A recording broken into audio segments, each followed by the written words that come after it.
Hi, sweetie. This is Tennille. Thank you so much for allowing me to do your mini reading. So you selected the star reading, and this reading has 5 questions. The first is where you are, your task, your difficulties, your strengths, and your goal. So let's just go ahead and jump right in. So the space that you are standing in right now, we have good news, enlightenment, and Ace of Pentacles. This is beautiful, right? So you are literally standing in the middle of an opportunity. But this opportunity, when we're talking about tarot, the pentacle is the last of the elements.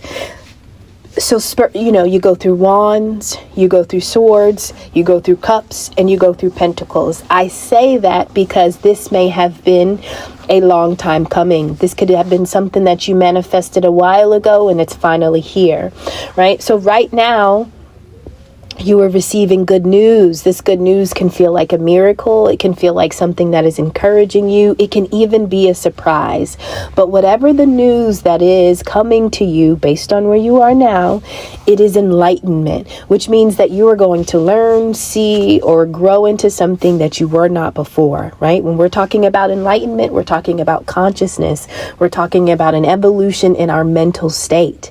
But this is not only an evolution in your mental state. This is going to impact your material security on this earth. And so when we're talking about an Ace of Pentacles, it's almost like the Most High giving you a seed. Whatever crop it is that you asked to grow, you just got the seed. Now, here's the thing about the aces. Putting the seed in the ground and walking away is not going to guarantee that it will grow into anything abundant. So once you accept this news, once you are enlightened about whatever this miracle or surprise is, you will need to also prepare. How am I going to return every single day to grow this? How am I going to make sure that this seed gives me a full crop, a full harvest, right? That's where you're standing. That's great energy. What is your task? We have curse, wonders, and judgment. So your task is to not wonder if this opportunity is cursed, to not wonder if this is going to bring misfortune, to not wonder if this is going to be a catastrophe. So here's the thing. If you've had seeds before, and if the crop didn't grow or the harvest wasn't abundant, then sometimes we have a tendency to look at seeds as a possibility to bring us a failure or a possibility to bring us a setback. But when judgment comes, judgment is like, listen, this is your chance to pick up the phone. This is like when the Most High calls. The Most High calls you and it's like, hey, so did you know I put you on earth? And you're like, yeah. And the Most High's like, cool. Well, what do you think I put you here for? When the Most High asks you, well, why do you think I put you here? Judgment is the moment in your life where you can say without a doubt exactly why you are here, right? So you're standing in an Ace of Pentacle moment. You're about to get a seed from the Most High. Your task is to know why you're here. Why did you get that seed? What are you supposed to do with it? Now, if you've dealt with literal spiritual curses, if you've dealt with misfortune or people using spiritual magic against you in any way, sometimes we have a tendency to wonder, is this going to be like the last one? But judgment here is like, no, this is between you and the Most High. And so when the phone call comes, you need to be able to answer the call. When you answer the call, that's you accepting your mission. That's you accepting your position, your role. That's you accepting the duties. And any people, places, and things that are not a part of what you were sent here to do, those are the things that you are allowed to judge righteously so that you can remove them. Right? So judgment isn't only about you getting yourself in the right position. It's about you also getting those that are in positions out of positions where they don't need to be in your life. Now, the difficulty. For difficulty, we have stubborn, security, and King of Swords. So the stubborn card literally has somebody with both fingers in their ears. So something that is challenging or difficult for you is that you are not hearing something. or you just refuse to hear, you refuse to believe something.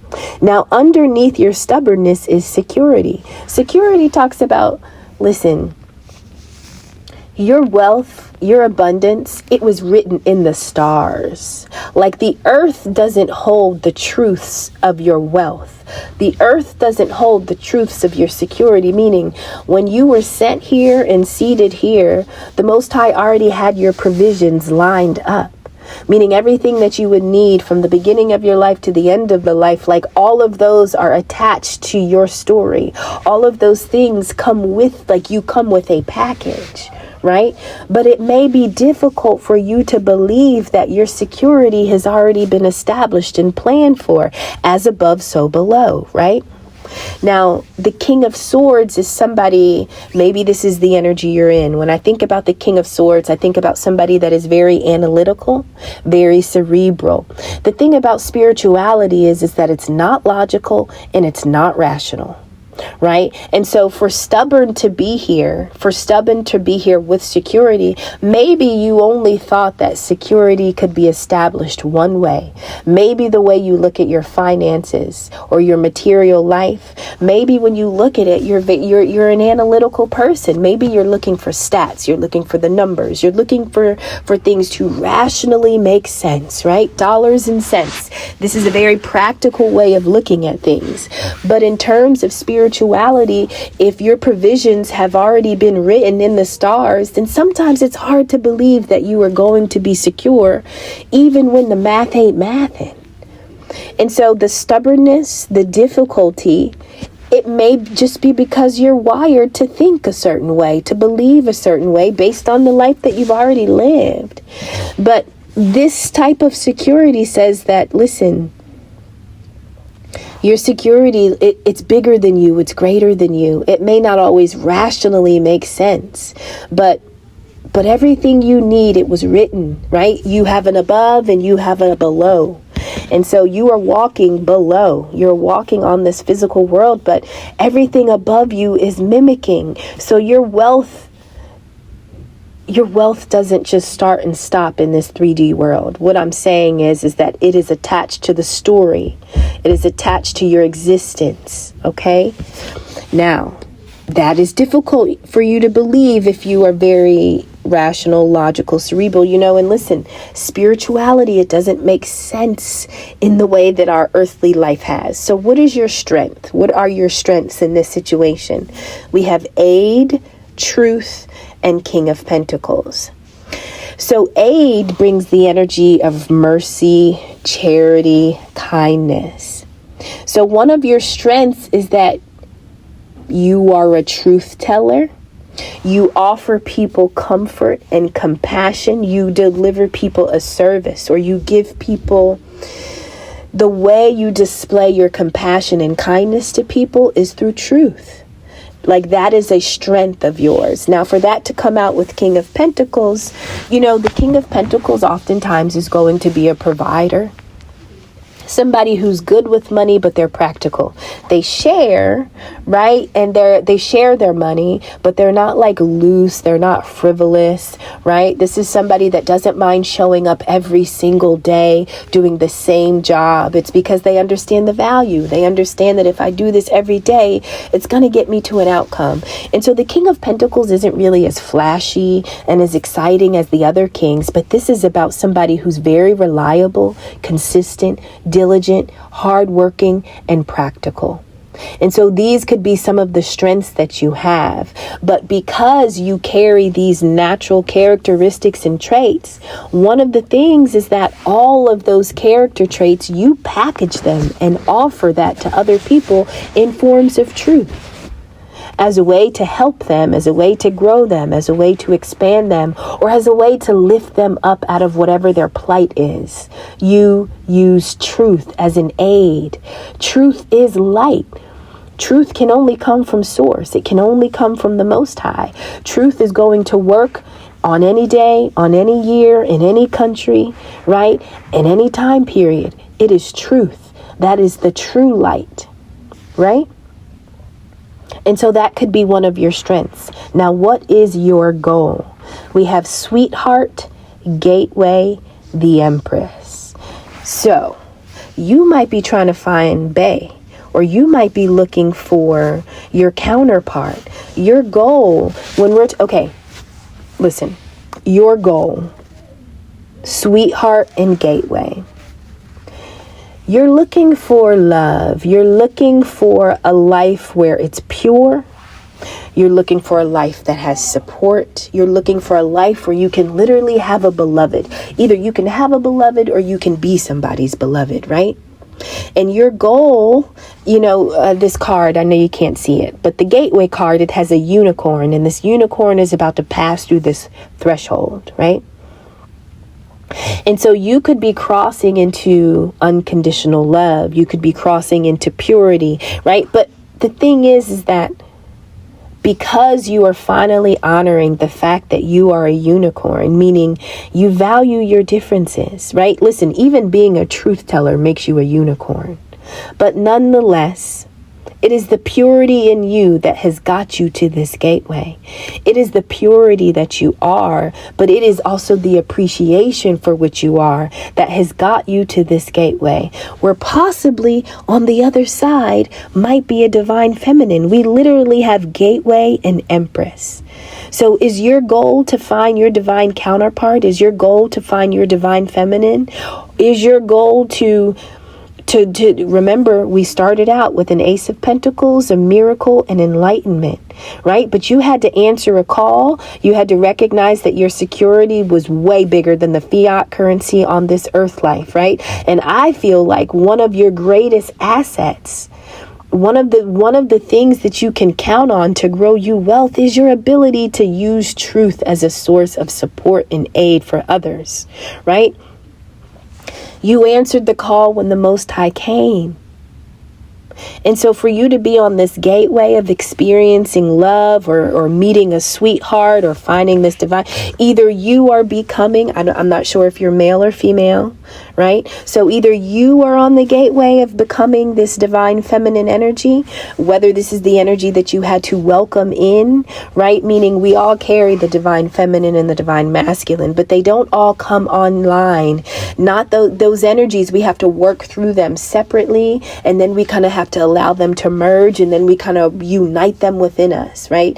And it's only when you do all of that inside of you that you can finally meet the physical version of the divine feminine or the divine masculine. But that divinity, that version of divinity had to be packaged and groomed with inside of yourself before you get to that gateway of attracting them.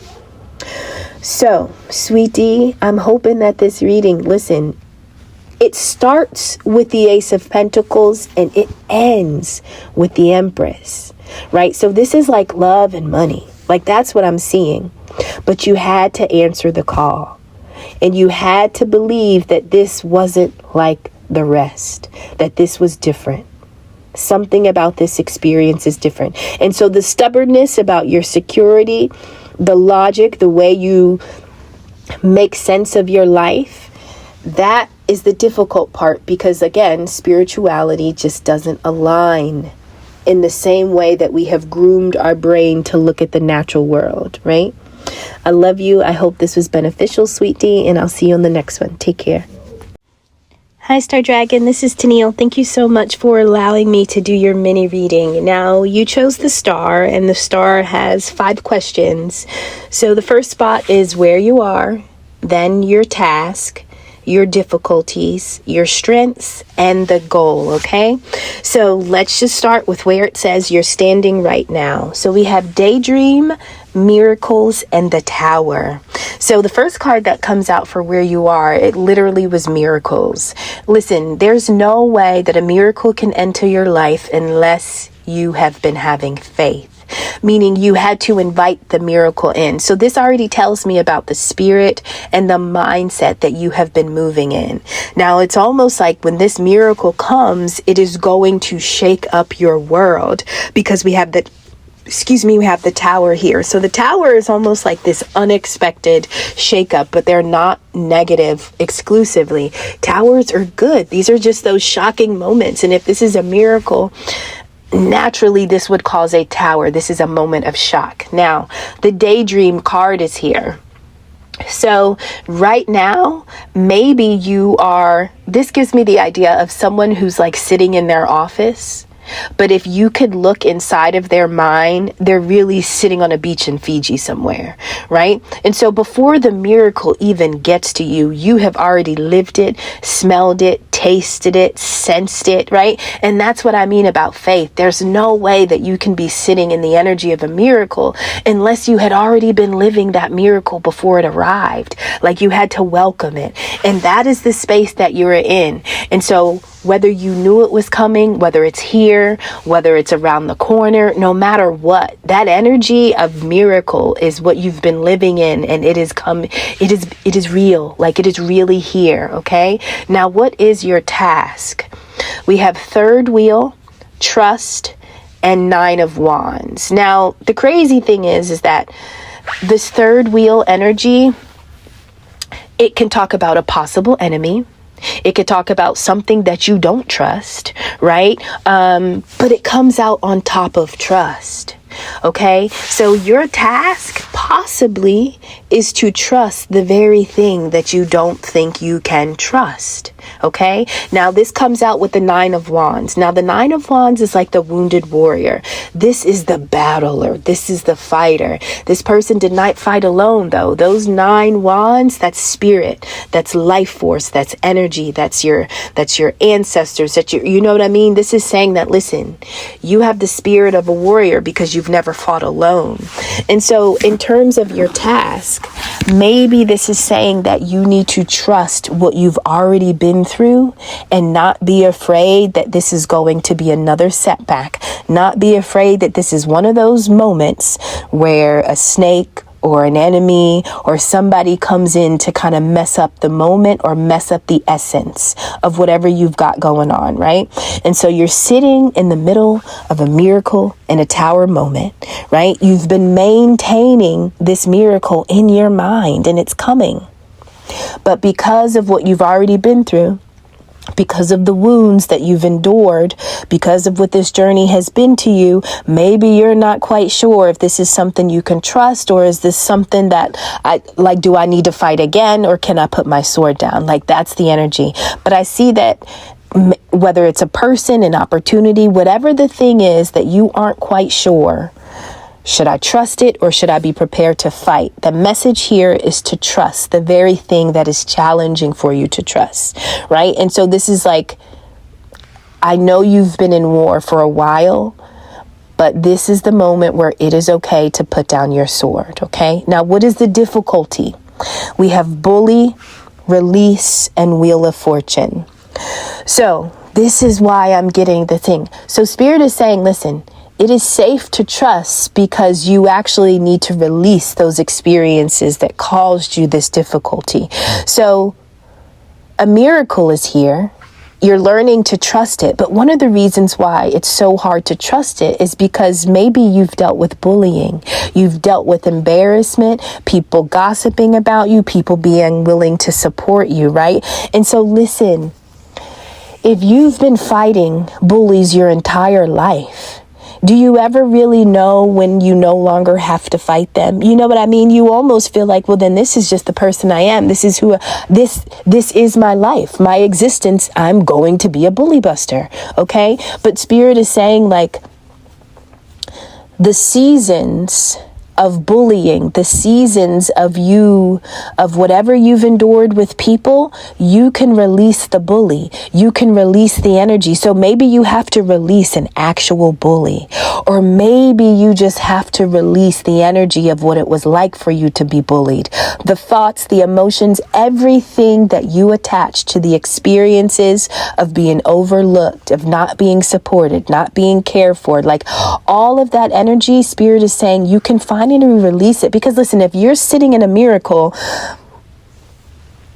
nothing your bully did is big enough to override that miracle, right? So it's safe to release the drama because you are exactly where you've always wanted to be. Like, you're here now, the miracle is here, right? And so any of the background noise that caused you difficulty, that was challenging for you, just like leaves fall off of a tree when a season changes. This is your season. You are going through changes. And so whatever leaves have been hanging on to your tree that are looking like a previous season, Spirit is saying the seasons are changing. It's time to get rid of your leaves. And this is a very natural progression. This is not something that's forced, but this is genuinely a new energy that is coming into you.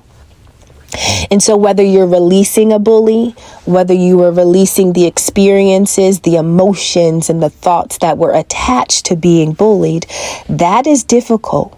But the reason why it is now safe to release whatever gave you these wounds, whatever made you this wounded warrior, the reason why you got to let it go is because you got the Wheel of Fortune, meaning your fortune is changing. And so that energy may have looked like your past, but it definitely don't look like your future. Okay? Now, it can be hard to know that if you've always been bullied, then that's not really a reflection of you. That was just really a reflection of the people that we were surrounded by, right? But that's not your story. That's not your existence. That's not your essence. So when the miracles start to roll in, can you release the identity? Can you release that version of self where nothing ever good happened? Where, you know what I mean? Like, are you able to almost pick up think about cats and how they say cats have 9 lives, right? For 7 of your lives, maybe it was pretty shitty. But if you are standing in the middle of a miracle, man, you got 2 more lives and they don't look like anything you've been through. So Spirit is saying, listen, this wheel is going to change and it's changing in your favor, right? But you may not be able to see it or sense it based on what you've been through. So it might be difficult, but it is possible to release, whether it is a real person or just the energy of what you've been through with people. Now, what is your strength? What is your strength? We have fury, courage, and the devil. You know what this tells me? That there is no devil big enough to keep you down, right? Meaning that you know how to put the devil in its place. This is something you are good at, okay? Even when people are mad at you, even when people are coming against you or they're offended, the way that you can find courage to do the big things, to do the hard things, to do the scary things means that there's no devil that can keep you bound, right? And so the devil is about fear. The devil is about keeping us small. It's about making us think that we're not big enough, I can't overcome, right? And so when you see the devil and the devil comes out with courage, that means any chain that attempted to keep you prisoner, any chain that kept you bound, anything that you were tied to is always something that you have had the power to break. Like, you are good at that. And for fury to be here, I think maybe you just pissed the devil off. Honestly, I think not only do you piss the devil off, but you have the ability to put the devil in its place, meaning it's never going to be bigger than your own divinity. It's never going to be bigger than your faith. Right? And it is your faith that brought you to this miracle. But imagine how many times you had to be courageous enough to believe that something could be better than what you've been through. Something can be better than the battle, these wars, so it's the power of your mind. And when the devil comes after you, the devil comes after your mind. The devil doesn't want you to have courage. The devil doesn't want you to try, right? But the fact that nothing has been able to stop you from climbing, from running, from chasing. Like, this means that the devil is watching you. Like, the devil is like, really?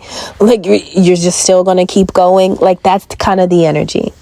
So the reading ends with your goal. So what is your goal? It's perseverance, community, and the hermit.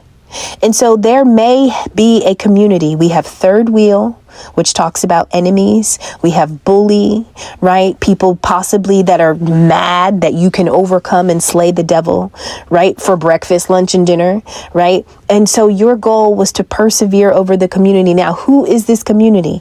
Are these people that challenged you? Are these people that forced you to endure something? Are these people that caused you problems and you had to keep trying to find resolutions? But your goal, and the hermit, listen, the hermit card is about isolating yourself. I heard a reader say one time that in terms of like the progression of the tarot cards, the major arcana, the Emperor is the 4th card, but I think the Hermit is the 9th card. And so the way the story was told is that the Hermit is the Emperor that lost it all, right? And so imagine there's the version of life that you thought you were living, and then catastrophe comes and it kind of transforms you into this new thing. And so to become the Hermit, it means that at some point you have to pull away from the world. You have to enjoy your own company. You got to be okay with isolation. You got to be okay with solitude, because when you are in hermit mode, you're really in class. You're really studying. You're separate from the world, but it's like you're in spiritual college, right? And your college is inside of you. Your soul is revealing things. Your higher self is revealing things. It's like you're working on all the things that you may have had to ignore or neglect while you were attached to people, places, and things, right? And so when you move into hermit mode, it allows you to like really work on you. If you were a car, you would essentially be lifting up your hood, changing your oils, changing your plugs. Like, this is about getting you back to you. And when you successfully complete hermit mode, when you come out of hermit mode, you are a source of knowledge. Because you just overcame all of your darkness and your shadow. You just slayed it. You did it when nobody was looking. But when people see you step out again, they're going to know that you did a lot of internal work because of how you are when you appear again, right? And so your goal, it seems, to persevere over a community that has caused you some type of trouble, right? And when you persevere over them, you are going to spend time alone to learn, to grow, to purge, to purify. Okay. So Star Dragon, that is the reading I got for you, and this was the star. So I hope it's beneficial. This is definitely your energy with others, but the way you have slayed energies that don't really seem like they want you to grow. This seems like just stuck, like maybe stuck people who wished you would have stayed stuck, but your wheel of fortune is here. Your tower is here. Like, so I have 4 tarot cards. No, I have 5 tarot cards, and 4 of them are major arcana, right? And so this is a moment in life where things won't be what they were before. You are not even going to be what you were before, right? So this is a major life moment.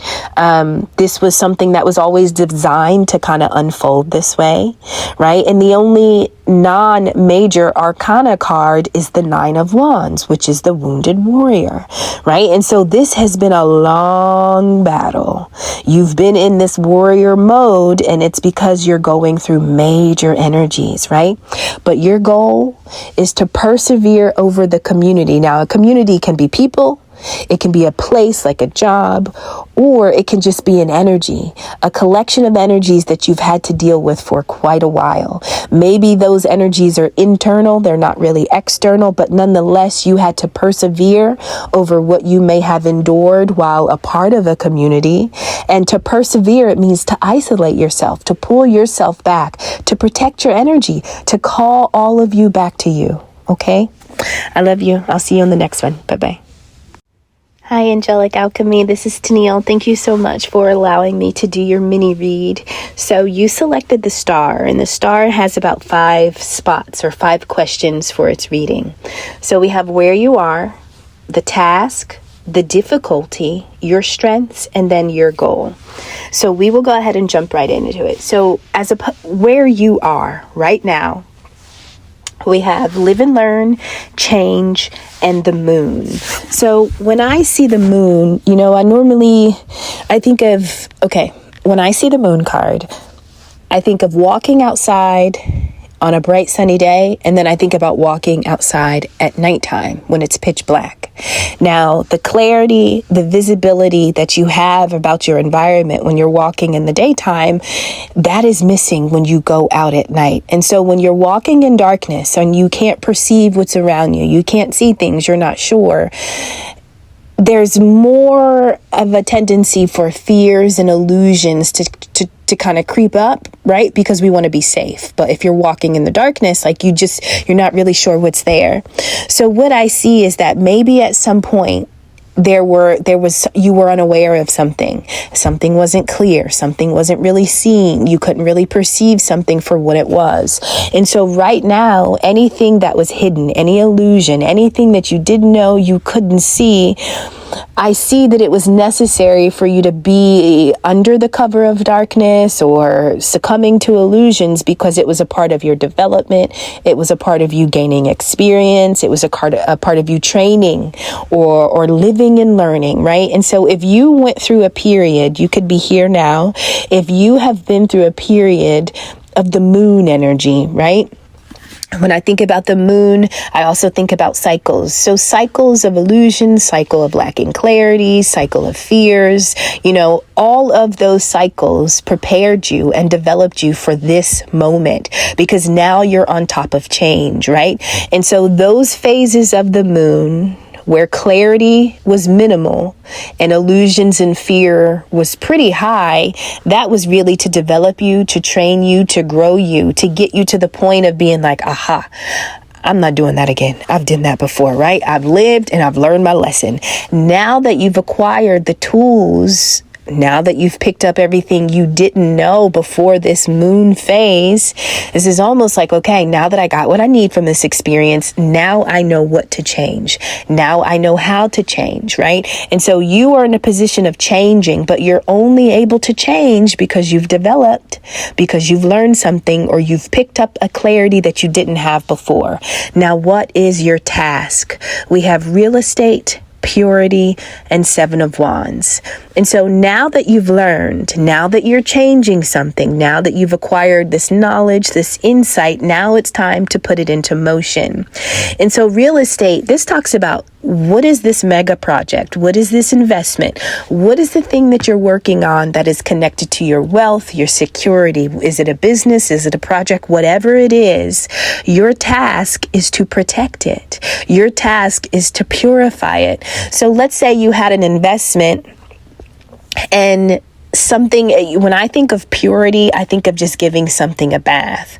So if you were trying to grow something, but maybe you were under the illusion, or maybe it was attached to different people, or maybe it was threatened, this is the idea that, listen, you have to stand your ground. You have to protect your investments. One of the ways that you protect your investment is by making it purely yours, by removing anything that attempted to stain it, anything that made it less of you and more of something else, right? And so your task is to look at your wealth, your investments, your mega projects, and to purify them, to protect them, to make sure that they are solid and they are standing on the principles that you have put in place.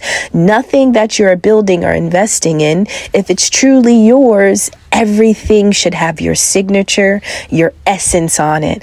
And so I feel like your task is to straighten up your portfolio, whether it's a real portfolio or just the way you establish your assets in the physical world. You're like, oh my God, like I got to protect this. There were things I didn't know before.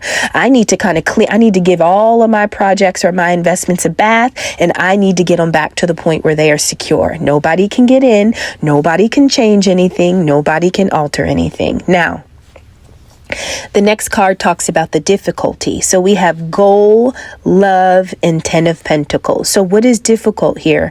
Well, the difficult thing is seeing that love is always the goal. Love is always the purpose. It's always the expectation. It's always the destination where you're trying to land. Now, in the event that we forget that love is the destination, this is kind of taking me back to that moon card where you kind of had to live and learn and kind of develop through something that may have been uncomfortable. And sometimes when you have an investment or something that you've poured yourself into and then other people come and muck it up, it kind of changes the energy. And so I feel like getting yourself back aligned with love, right? Making sure that all of your goals are pure, and they are they're not a reflection of what you've endured, but they are just a reflection of the outcome that you're trying to reach, right? Now, the difficult thing, I see 10 of Pentacles. Now, when I think 10 of Pentacles, I think about family, lineage. I think about inheritance. I think about wealth, but it's wealth that has continued through generations. It's family wealth. It's family legacy. It's relationships. And so the difficult thing here is that you're supposed to stand your ground, to purify all of your investments and your projects. But at the same time, one of the most difficult things is maybe the people that you are connected to, or still trying to pursue this project while being around people that just make love hard. Maybe they make love challenging, right? You're doing this out of love, but maybe if you're working with a large group of people, or if you have to tie something into family, that's a lot of personalities. That's a lot of energies, right? And so the difficult thing is keeping love the main thing, right? Because people can complicate stuff. Now, what is your strength? Now, for strength, we have fury, flexibility, and lovers. So here's the thing. I'm getting the idea that when people are difficult, when people are offended and mad and just naturally unpleasant in their own energy, you're really good about kind of letting it roll off your back and kind of being flexible. So when people are rigid and they refuse to bend and they're kind of stubborn, you are a person that can be flexible in any moment, whether it's intense, whether it's harsh, whether people are irate. Now, your flexibility is coming through with lovers, people who love you, people, and this doesn't have to just be intimate, but this could be coworkers, it could be children. These are just people who genuinely you have chosen to connect yourself to. And so one of your strengths is still being able to love people even when they're difficult, still being able to support people and offer them grace even when they are challenging to work with, right? Now, your goal, the end goal of this, it has collaboration, transformation, and the 9 of Pentacles. And so I am seeing that whatever it is you're growing, it is something that will require other people. But it's almost like in order to grow this thing, there will be other people, other personalities, other emotions, other opinions. And so this is about you being able to master how you show up alongside others when you are investing, when you are growing something. And so you may have had difficulties in the past by letting people kind of get into your space and interrupt your essence and interrupt your flow with all of their stuff, right? And you've learned that one of your strengths is, hey, I can be flexible with the people I love, right? Because listen, my goal is to make love a family heirloom. Right? When I see the 10 of Pentacles in love, I feel like your goal is to bring to your family, to bring to your lineage, to bring to the people that are a part of your legacy, to bring them something that they haven't had. Okay? But sometimes in order to bring them something they haven't had, you have to, whatever that thing is, you got to protect it. You got to keep it secure. Okay? Where is all of this taking you? Well, at the end, you come out as the 9 of Pentacles. This is somebody who is independently self-sufficient, right? They've put a lot of work in. And so all of their wealth and their assets in this life of luxury, it didn't just appear, right? It is a testament to the work that you have done consistently and continuously over time. But the way that you get to your own independence, it's because you mastered how to collaborate with others, right? And so your goal is to collaborate with others in such a way that it causes a transformation. And the outcome of that transformation is financial security, material stability in your own life, right? But listen, working with other people, that is a challenge. And I feel like this has been the bulk of what you've been going through or growing through, right?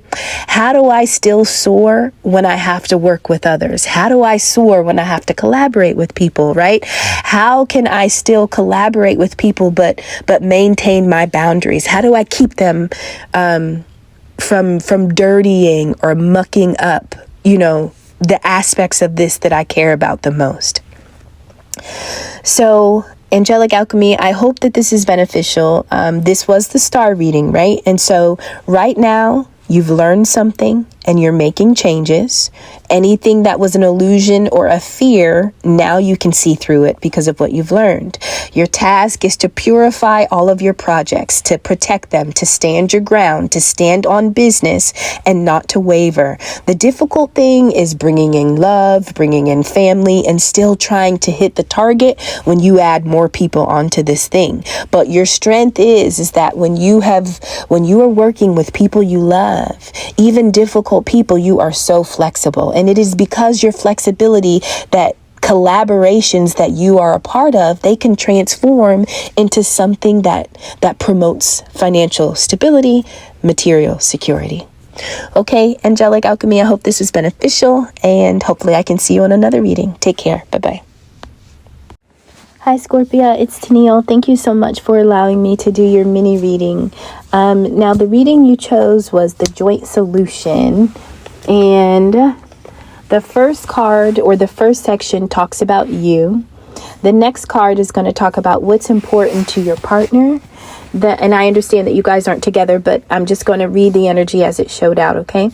And then we'll talk about what's important to you, and then finally the joint solution. So let's just start with the energy that I see you being in. So we have the biggest energy is worry. And whenever we worry, the idea is that even if we worry about something, it won't change the outcome. And so worry is an energy, but it's not an energy that is a helping energy, right? It's not an energy that changes. It's not an energy that brings us favor. So the first message, Spirit is saying that right now, the energy that you were sitting in, if you are worried about anything, the reminder to you is that those energies are not going to change the outcome of the situation. When you are starting to feel worried, what Spirit would like you to be able to do is to transmute that worry into calmness, into an inner peace, into a state of meditation where things feel simple. Now, that is so freaking easy to say.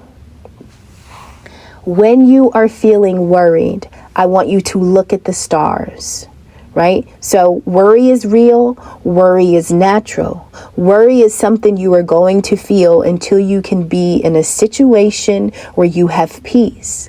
And so Spirit is saying that right now, even in your life, even if you don't have peace, even if you don't have calm, even if life is complex and not simple, the worry that you feel isn't going to bring you the peace. What you're really after is peace. And so when the worry starts to creep up, the best thing you can do is to establish peace. Why? Because peace is what we're trying to create. We don't want to create more worry. We don't want to create more anxiety. And so whatever tool we need, it needs to be the tool that is going to build what it is we're trying to build. And so if we want peace, we will build with peace. If we want worry, we must continue to build with worry. But of course, that's not what we want.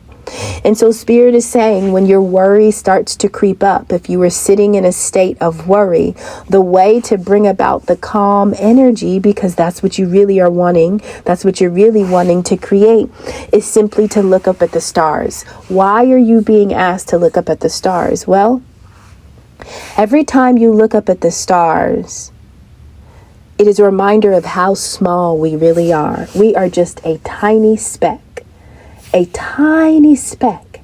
in a very large and mysterious universe. Now, sometimes our problems feel so big that all we can do is worry. But Spirit is asking you to look up at the stars in order to put into perspective your existence.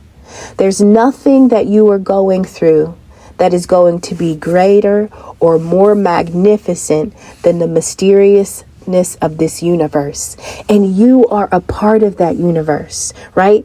And so that same magic that is in those stars that you are looking up at, that is the same magic that is connected to what's inside of you, right? And so sometimes when our life is so chaotic and all we can do is worry, Spirit is just asking you to look up at the stars to realize how magical you are. And there's nothing on earth that is going to be bigger or mightier than you being made up of stardust in this mysterious universe, right? And so in order to establish, because here's the thing, we are looking for coping skills. We are looking for ways to grow through these experiences. We can't change it entirely, but what we can shift is how we respond. And so you kind of have this energy of the Page of Cups. The Page of Cups is like that beautiful, innocent, childlike energy. It's like you're able to dream, you can wish, you can hope, you hold faith, right? It's like you still carry that beauty of like, I wonder what life could be. I wonder what love could be. Like you haven't lost the curiosity. You haven't really lost your innocence. There's still a magic that you know that life holds, even if you're not able to access it just yet. And so Spirit is saying that you need to maintain that level of belief and that level of faith in what life can be. But worry is real. And when the worry gets real, use the stars to remember the magic in you and to remember that you are a part of something so massive, right? And the worry is not peace. We want peace. So when the worry comes, find peace. Now the next section, this is what's important to your partner. So we have let go of being a martyr. So this is talking about being able to find balance in between giving and receiving, right? It's not healthy to give so much that we feel ill, weak, or exhausted. So I don't know if I'm just going to try to decode this. So I feel like what's important to your partner is stability. It's having a sense of harmony, right? And maybe the dynamic of this situation, and this isn't right or wrong, this is just what the reading is saying, but the dynamic of this situation is saying that the giving and receiving in this relationship is very unbalanced. Right? And so even if your partner is not the best person character-wise, they are not even able to change their character because all they can see is how much they give. And so sometimes people feel justified to be a jerk or to be an asshole because they feel like, well, I gave all of this, so I essentially can treat you how I want to treat you. And so this is the idea of like at times maybe your partner is a martyr where they hold things over your head, meaning like anything that is given to you, anything that you receive from them, it almost is attached to a ledger or a receipt book where you're never going to forget that they gave it to you. They're always going to remind you of how much they've given you versus how little they've received from you, right? And so one of the things that's important apparently in this relationship to your partner is being stable. And maybe they feel exhausted, maybe they feel weak, maybe they feel ill because they are saying that they give too much. Not sure if that's true. Now next is health. So what also is important to your partner is their physical vessel, their body, health and wellness. Now I don't know if health is diet. I don't know if health is exercise.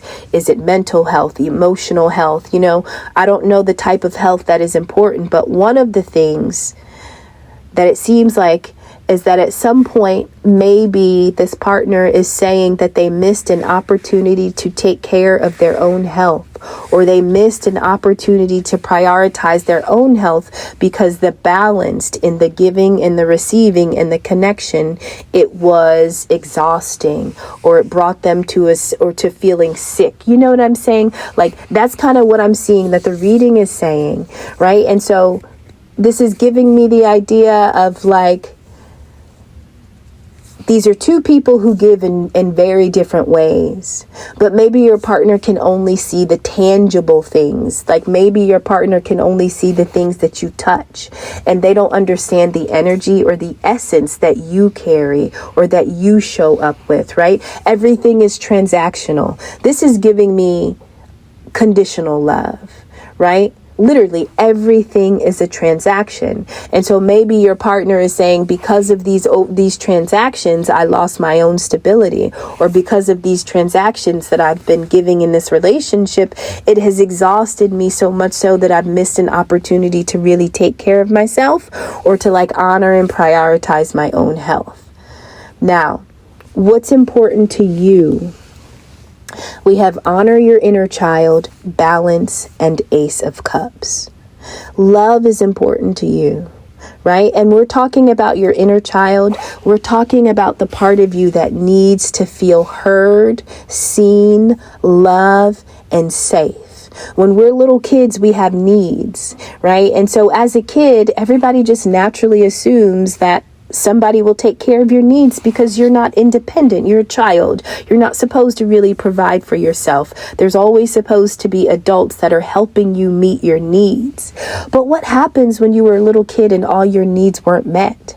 You grow into an adult, and everything inside of you that never got its needs met is still there waiting to get its needs met, right?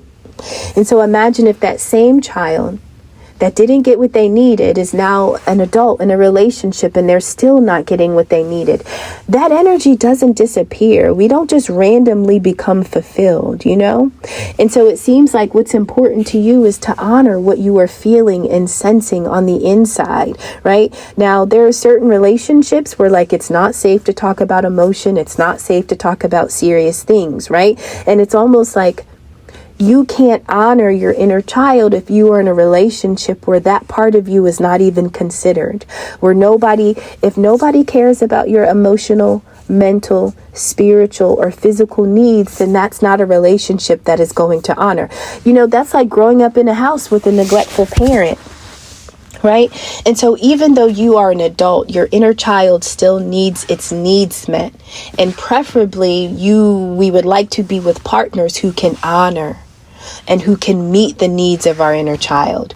But if it is a relationship that is not a safe space, then it's almost a continuation of what you endured as a little girl. And before you know it, the people that we are getting in relationships with are almost identical to either our mother, our father, or some type of other toxic caregiver that taught us who we were or who we weren't. These are people who are like, I gave you food, I gave you a house over, I put a roof over your head, you got clothes on your back, what else do you need? Get out of my face and leave me alone, right? That's like the bare minimum. I met your basic needs, now shut up. Like that's kind of the energy I get, right? But the inner child was never able to take care of their basic needs anyway. Like that is just like the bare minimum. Right? But what about compassion and understanding and nurturing and gentle touch and affection?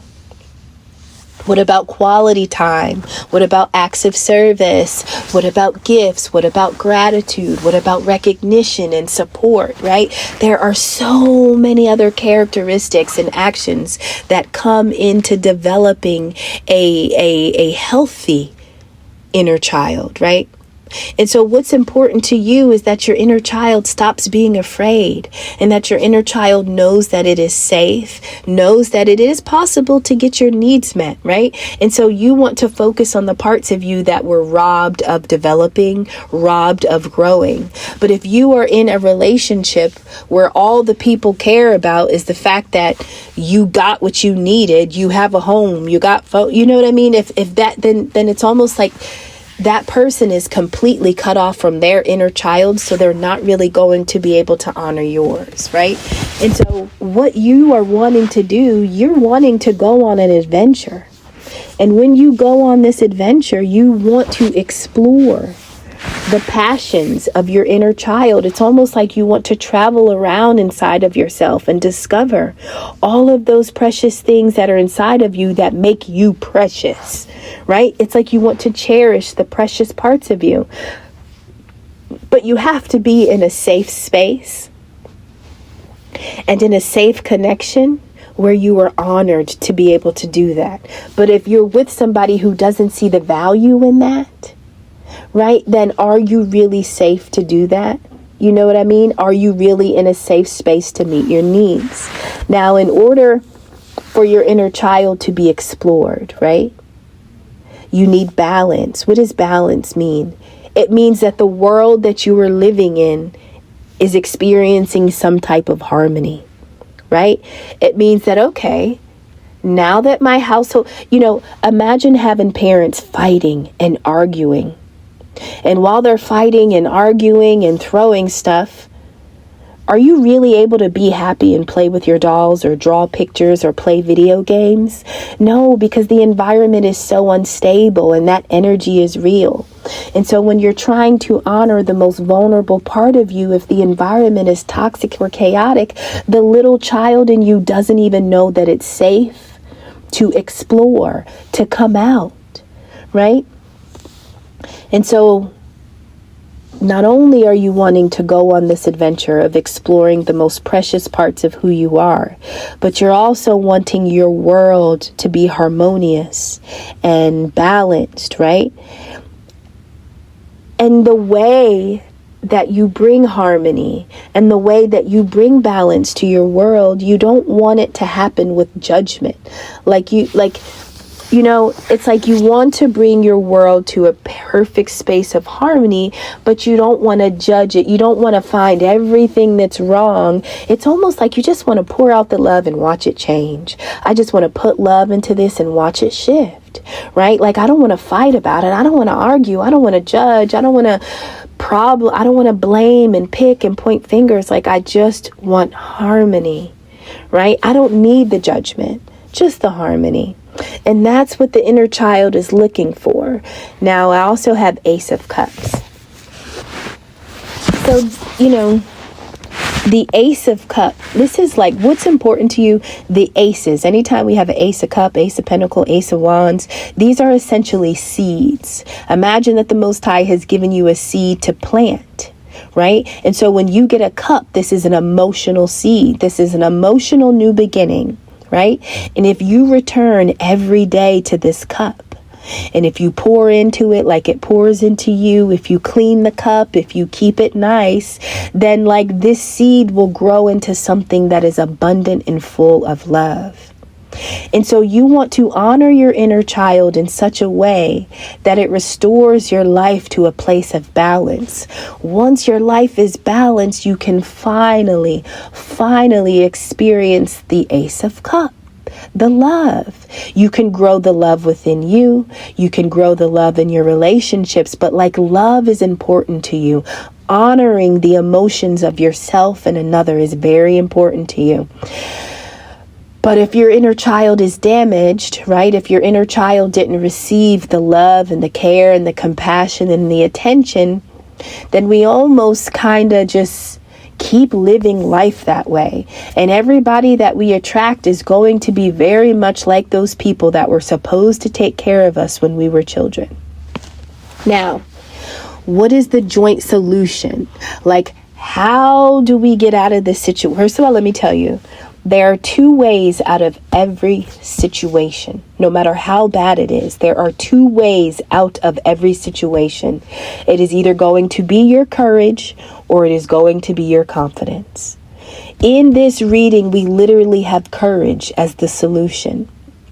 So one of the things is how do you feel about loneliness? How do you feel about being alone? And like, if I'm really being honest, I was never more alone than when I was married. I mean, I was in a whole relationship, a whole husband, and I was so alone, right? Now, I could have lied to myself for years and still kept the marriage knowing that I was alone, right? Knowing that I felt isolated, right? But here's the thing. What was more scary to me? Actually being alone, like literally being alone, not being in a relationship, or being in a relationship and knowing I'm alone. You know what I'm saying? Like, so the solution is to release the fear that is attached to loneliness. What is going to happen if you're by yourself? Right? And so this is saying, listen, if you have created or invented any scary stories about being alone in the future, right? If you've decided that, listen, if I'm isolated and if I don't have anybody, my life will fall apart. It's disappointing, right? It's almost like the fear that you have about being in your own company is what is stopping you from having enough courage to correct this situation. Okay? And so the message here is, if you are afraid about being alone, stop inventing scary stories about the future, right? Stay in the present and affirm how strong you are, because guess what? When you are in your own company, I promise it'll be better than what you've experienced when you've been in this partnership, right? I mean, the way that you love yourself will have to be better than what you've just endured.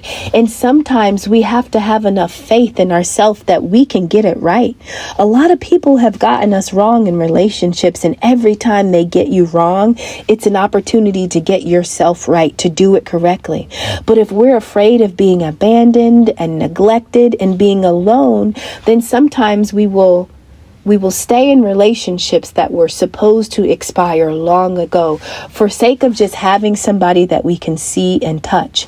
Not that the value of that person is giving us anything good, but it's the fact that, like, physically we will be alone without another person, and not knowing that you are strong enough and confident enough to face the fear of what that means to be by yourself, because you're already by yourself.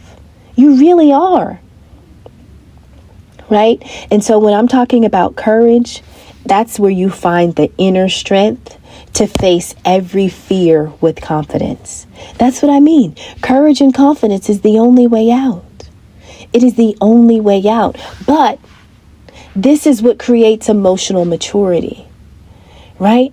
To be a force that can operate by themselves fearlessly, right? To be able to move in your own strength, to face your fears boldly.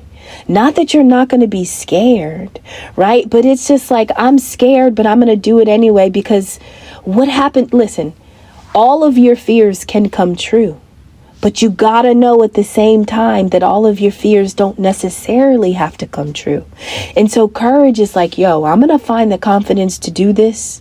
I'm going to face my fear of being alone. I'm going to face my fear of being isolated, of being in solitude, right? And I'm going to face it, because what happens if it's not as bad as this? What happens if it's not as bad as I think it's going to be, right? And the idea is that you are really trying to become the emotionally mature person that you've never got to experience, that you've never gotten to witness. Sometimes you will have to be your own boyfriend, or you will have to be your own parent, your own mother, your own father, your own friend. And so it is so hard to kind of reparent yourself as an adult. But that's the only way to do it. That is the only way. It is the only way to rewrite your story. It is the only way to break this programming. It's the only way to change. It's to be the parent you never had, to be the friend, the sister, the lover that you never had. And that requires courage. And when you are scared or when you are fearful, it is your courage that says, you know what, I'm so scared of this, but I got to do it. Right? Because at the end of the day, like, what can you possibly lose by investing in yourself? Think about all the people that are not willing to really invest in you. Well, what happens if you give yourself everything that nobody else ever gave you? Is it really going to hurt you? Is it really going to bring an outcome that's detrimental?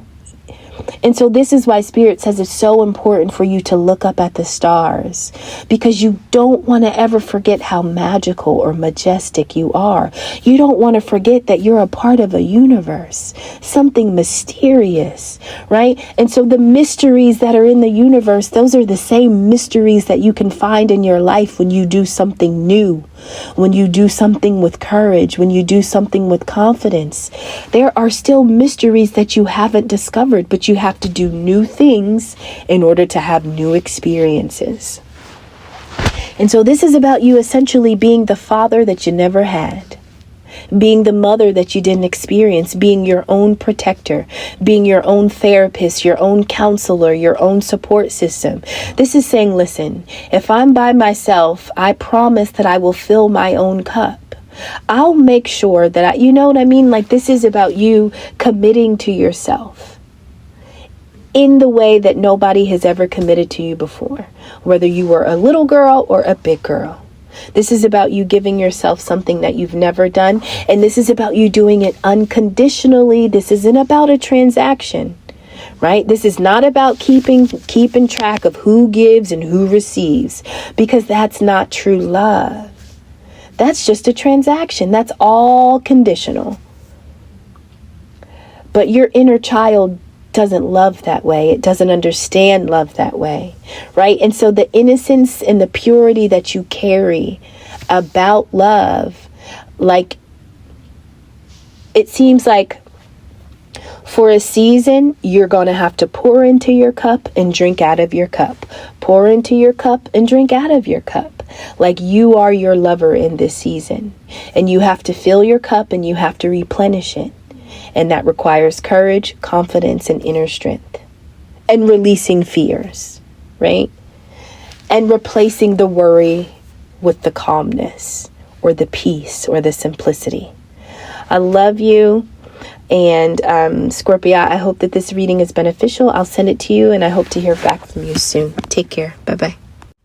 Hi, Star Dragon. It's Tennille. Thank you so much for allowing me to read for you. Now, unless there are two Star Dragons, we have already had one reading together, and that was the Star. So this is your second reading if you are the same Star Dragon. Thank you for doing two with me. Okay. Now, this one is going to be the full moon and Cancer spread. Now, this one has 4 cards or 4 spaces. Okay. The first one is, what is your intuition telling you? Next, how or where do you need to set boundaries? Third, which emotions do you need to honor and express? And then lastly, how do you release what is no longer serving you? So Cancer connects to, I believe the Cancer is our 4th house. So it connects to home, family, lineage. You know, this is the home that we all grew up in, and all those programmings and ways of being and existing. That is what shapes our 4th house. So when the full moon comes to Cancer, this is when we express, this is where we release, you know, this is where we purify all of those 4th house energies that are just not conducive for the life that we are growing. Okay, so let's go ahead and jump into it. So what your intuition is telling you, we have right action, fate, and the moon. And so listen, when I see the moon, I always think of just somebody who's outside at night, you know, and I don't know if I used this with you before, but think about the peace that you have when you're standing out in the sunshine because you can see what's around you. And then think about the anxiety that you may develop if you're standing outside at night because you can't really make sense of the structures or the figures. And so sometimes our ego or the illusions or the fears will try to protect us by making us think that there are things lurking or hiding in the darkness that we should be afraid of, right? And so the moon always gives me the energy of just wait till the sun comes up to be really sure about what's going on, okay?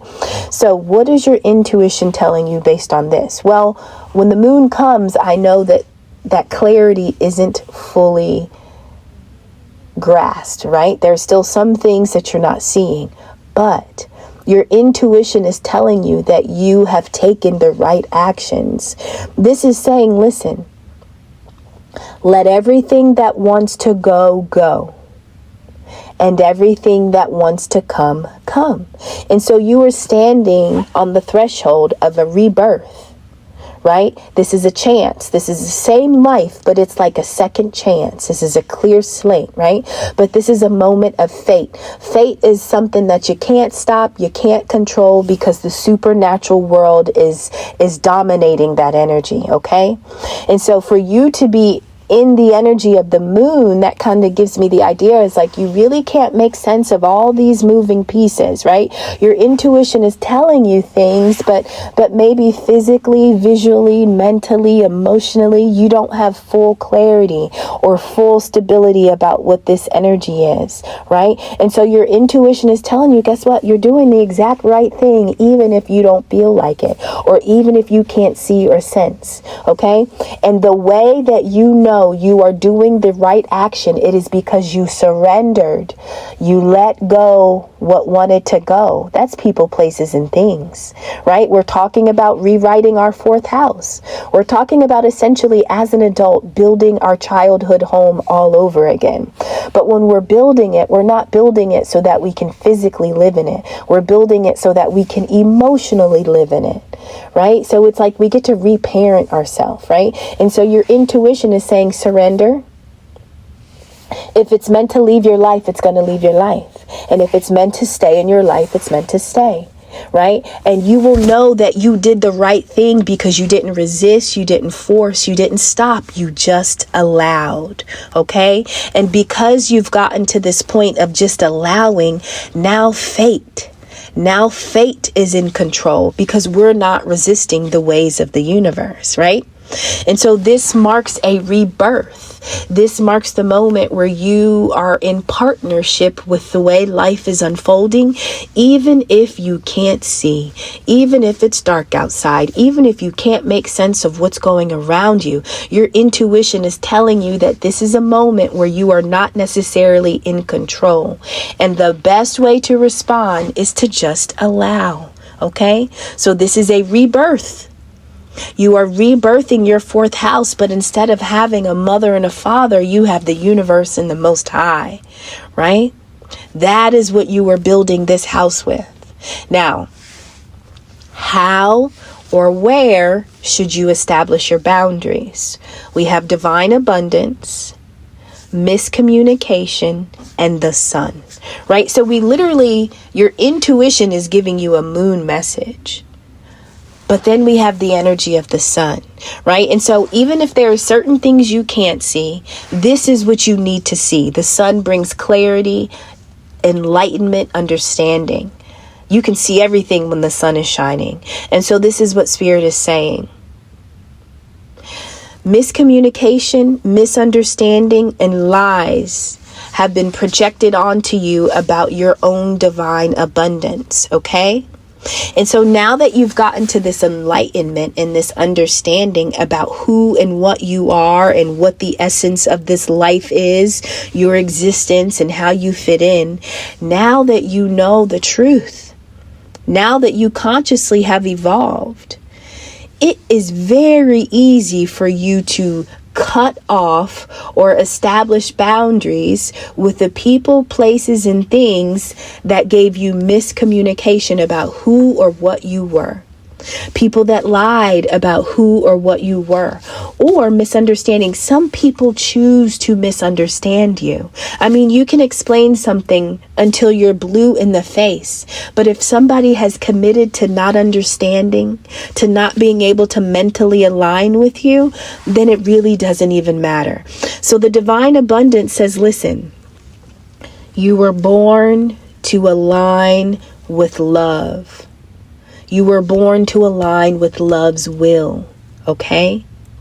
And so you came here to follow love. You came here to serve love, right? Because love is something bigger. It is something that is beyond the ego. And so we don't come here to serve our ego. And so if you have come here to serve and to align with the will of love, which is the most powerful force in the universe, like that is what you came here for. And because that is the abundance that you came, that is divine abundance. You didn't come here for fiat currency, right? And so now that you understand that you've come here for a purpose as great as love, you don't have to chase abundance. Why? Because you can just be love. You don't have to chase it. That is the currency that the universe and the Most High uses to grow and sustain life. That is the currency you're after. But the thing is that that is also what is after you. When you were created, when you were made, you were born to align with love's will. There's nothing you have to do, become, or say. And so anybody that has, remember, we're talking about fourth house and family.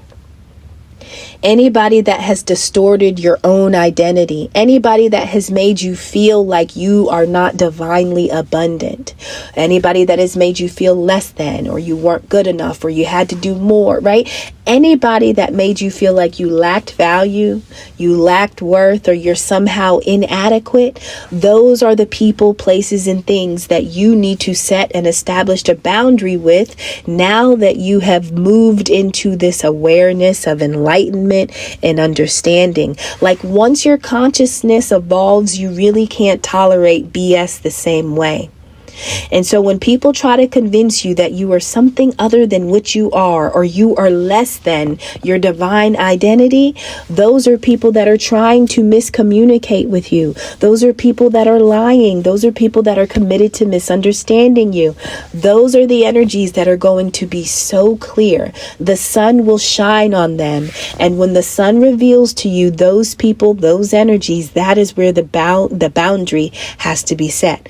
Right? So think about it. When we're growing up in our parents' home, like, we can't really set boundaries with the people that are raising us and taking care of us. But as an adult, when you return back to reparent yourself, when you try to reprogram your emotional state and your mind, when you reset your nervous system, you have to get rid of anything that caused you to become toxic in how you believed or loved on yourself, right?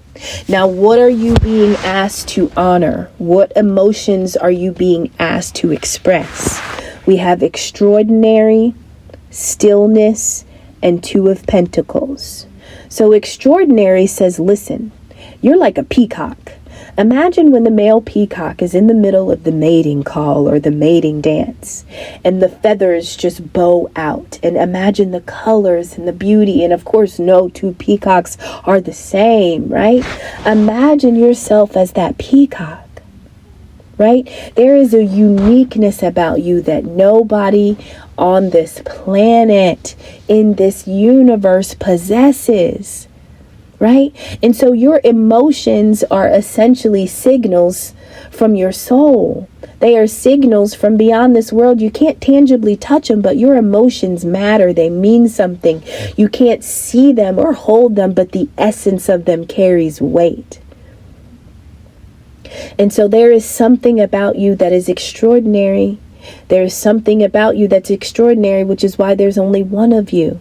And your emotions need to honor and express the beauty that is you, the uniqueness that is you, whatever makes you wild, whatever makes you you, right? Now, I imagine growing up in a family where the very thing that gave you your own identity could have been the very thing that was targeted, right? Or the very thing that people projected their own misunderstandings on, right? Because not everybody is going to understand divinely why you are rich, divinely why you're extraordinary. That's really a personal job. That's really something that you have to discover. And so growing up in these families where people just aren't packaged that way, they really can mess up how you identify with your own existence. Okay? And so emotionally, you are being asked to sit, pause, and be still in your own presence, right?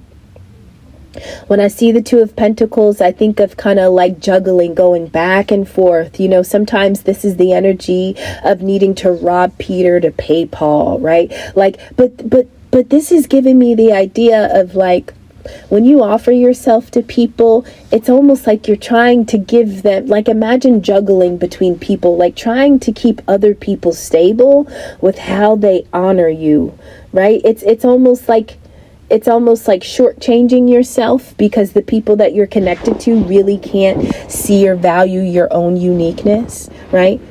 And so when pause comes here, this is saying, instead of being so busy and moving and trying to, like, whatever, sometimes it's the busyness that we're a part of that keeps us so occupied that we forget our own uniqueness. We forget the part of us that deserves to be honored, because like we're just always doing and trying to be stable and trying to, you know what I mean? And so this is saying, capitalize on what it means to be still. Sit in your own presence and soak up the beauty that is you. Soak up the uniqueness that is you. Your emotions are asking you to honor you. And when you honor you, express the beauty that you have found in you, right? And so when we're talking about reparenting ourselves and going back to the fourth house of Cancer, all of the attention that we didn't get, the neglect, the abandonment, all of that, that is the part where you now get to sit still. You get to stop juggling, right? And so now when you're trying to be stable in your own energy, you are using your uniqueness. You are using you and not the projections or the beliefs of others. Like, you're not trying to pacify everybody else, right? Because they can't understand you. This is you, like, yo, like, this is really me. This is you loving on you for all of the right reasons. And guess what? You don't have to change anything. You don't have to become anything different. When you stretch out those peacock feathers, it is going to be very clear that nobody else is like you. All you got to do is stretch them out and know that it's okay for them to be seen, right? There's nothing to be ashamed of. There's nothing to be embarrassed about.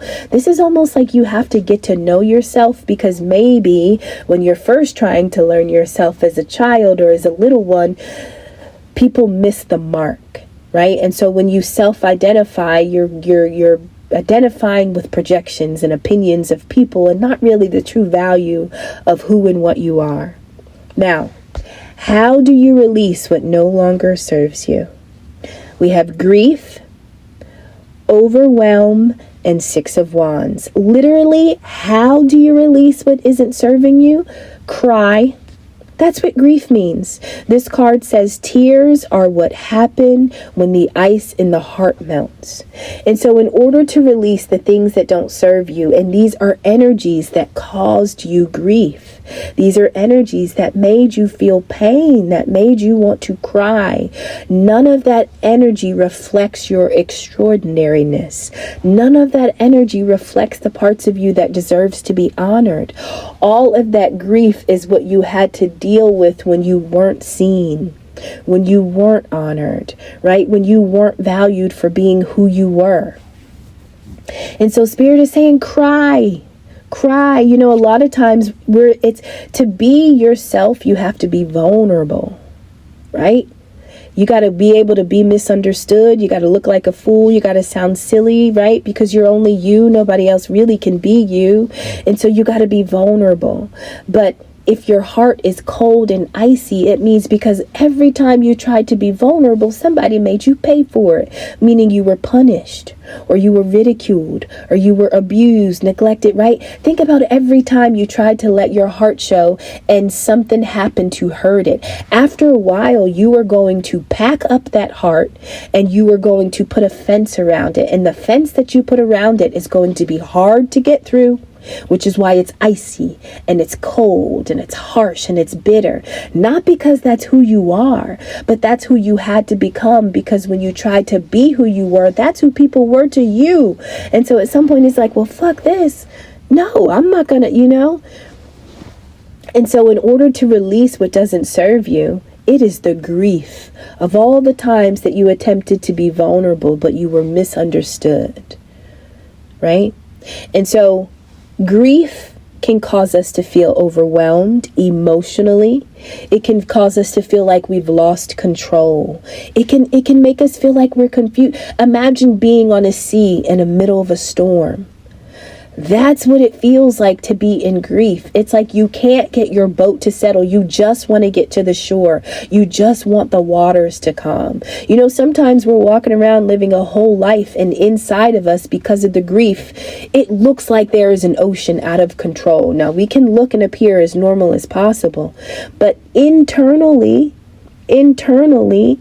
Spirit is saying, listen, if you release this grief, it also is going to release that confusion. It's going to release what feels like a loss of emotional control. And then all of those emotions that kind of capsize your ship, that make you feel overwhelmed or too big to handle, like once you allow those tears to just melt, that is the victory, that is the triumph, that is what you've been working on. The Six of Wands comes after the Five of Wands, and the Five of Wands is like spiritual battles, obstacles, and challenges. But in order for you to have the Six of Wands connected to grief, meaning that this is something that you are going to overcome, this is something that you will be victorious over. And the way to get this victory is very simply to cry. Imagine growing up in a house where you weren't safe to cry. I often could remember hearing, you want to cry, I'll give you something to cry about. Well, if we're talking about our home and our childhood, like, being vulnerable means that you can laugh, you can cry, you can be silly, you can be a whole lot of different ways. But if you weren't even allowed to express or emote safely, that also causes us to kind of create an icy heart, right? Because when we're soft and malleable, we're more likely to have been wounded. But if I'm hard and if I keep people out, then I'm less likely to feel pain and to get hurt again. And so our families literally teach us this by how they treat us or don't treat us, right? And so this is a reading about reparenting and rewriting your family home from the inside of you so that it reflects in your outside world. Star Dragon, I love you so much, and I'll see you on the next one. Take care.